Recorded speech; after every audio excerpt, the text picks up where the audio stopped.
नमस्कार।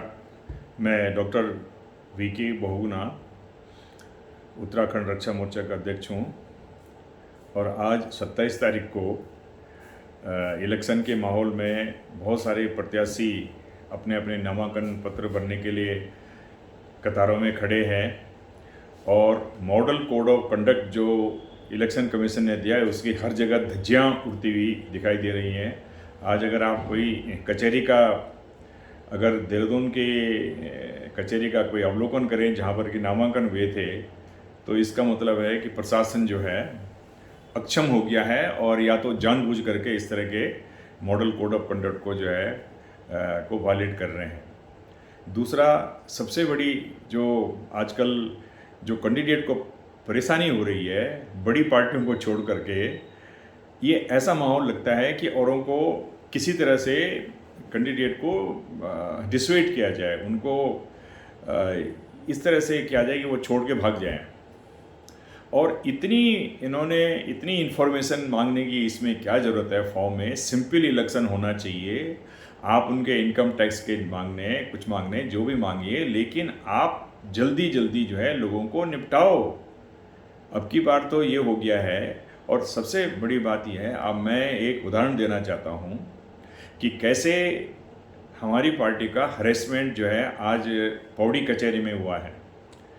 कल की बात है, परसों की बात है कि जो निर्वाचन आयोग में जो वहाँ पे जो कोई एक महिला ऑफिसर थी जिनको कि हमारे वर्किंग प्रेसिडेंट ने कुछ उनसे ये कहा था कि भाई हमारे साथ जो 10 वोटर की जो लिस्ट है उसको आप वेरीफाई कर दो। आज कल परसों वो बार बार थोड़ी आएंगे, उन्होंने कहा नहीं करेंगे। और उन्होंने कहा जरा बात कर लीजिए हमारे अध्यक्ष से, हम नहीं बात करेंगे। तो इस तरह की जो दादागिरी हो रही है, क्या इसमें इलेक्शन कमीशन जो है कुछ संज्ञान ले रहा है क्या? चीफ इलेक्टोरल ऑफिसर को मैंने सुबह एक ट्वीट किया था उत्तराखंड के कि किस तरह से हमारे कैंडिडेट को हरेस किया जा रहा है।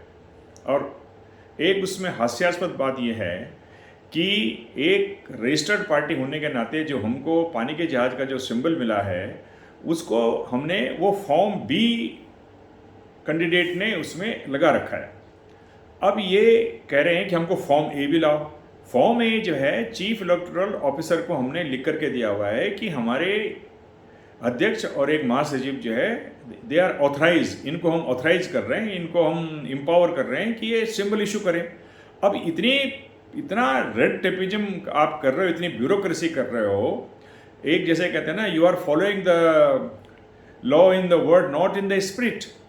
हमको अब सबसे फॉर्म ए भी मांग रहे हैं। भाई फॉर्म ए मांगने की जरूरत क्या है जब एक रजिस्टर्ड पार्टी के सील लगा करके आपको दे रहे हैं और आप उनको धमका रहे हो पौड़ी में हमारे कैंडिडेट को लेंसडाउन और चिरबटिया से पता नहीं किसकी सह पे ये लोग उनको धमका रहे हैं कि हम आपको इंडिपेंडेंट घोषित कर देंगे। भाई जब मेरी सिग्नेचर से वहाँ गया हुआ है कि इनको लाइसेंस, इनको हमारा सिंबल दे दीजिए, तो आप फॉर्म ए क्यों मांग रहे हो? फॉर्म ए तो हमने चीफ इलेक्टोरल ऑफिसर को दिया हुआ है। और अगर मैंने फिर फॉर्म ए भेजा भी है व्हाट्सएप में, वो करें इसका ओरिजिनल लाओ।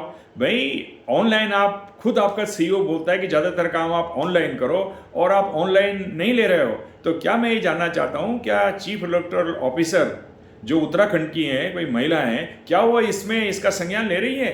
क्या चीफ इलेक्शन कमिश्नर और 2 कमिश्नरों को जो मैंने आज एक पत्र लिखा है, एक ईमेल भेजा है कि फॉर्म ए और फॉर्म बी के चक्कर में लोगों को क्यों इतना हरेसमेंट कर रहे हो? लोगों को बोलो कि भाई ठीक है ऑनलाइन लोग जो दे रहे हैं उनका एक्सेप्ट करो। तो दूसरा जो मैं कहना चाह रहा हूँ, मेरा जो एक्सपीरियंस ये लगता है, मैं तो एक फ्रीलांस कॉलमनिस्ट भी हूँ, कि आप इलेक्टोरल रिफॉर्म की बात करते हैं, आप पॉलिटिकल पार्टीज़ को आप जो है उसमें आप उनको कहते हो कि ये ऐसा नहीं कर रहे हैं, वैसे नहीं कर रहे हैं। पॉलिटिकल पार्टी में इलेक्टोरल सिस्टम में जो रिफॉर्म होने चाहिए वो तो ज़रूर होने चाहिए, लेकिन सबसे बड़ा जो रिफॉर्म आज के डेट में जो मुझे लगता है वो है कि इलेक्शन कमीशन में ही रिफॉर्म होनी चाहिए। इनके आँख और कान जो है ये जनता के लिए खुले होने चाहिए और इनको देखना चाहिए कि कैसे इलेक्शन प्रोसेस को सिंपल करो, न्यायप्रिय करो और ईमानदारी से करो। आप इतने ज़्यादा रिस्ट्रिक्शन लगा रहे हो और इतने ज़्यादा फॉर्म भरवा रहे हो, इतनी ज़्यादा आप लोगों को परेशान कर रहे हो, इसको सिंप्लीफाई करिए। इलेक्शन प्रोसेस को सिंप्लीफाई करो आप। और इस तरह से जो आपके जो अधिकारी अपनी पावर का मिसयूज़ करके हमारे कैंडिडेट को जो है वहाँ पे परेशान कर रहे हैं। फॉर एग्जांपल देखिए, देहरादून में एक जो लोकल एमएलए है वहाँ बैठ गए 1.5 घंटे तक, और लोग जो है बाहर लाइन में खड़े हैं और इतनी भीड़ है। क्या कर रहा है इलेक्शन कमीशन?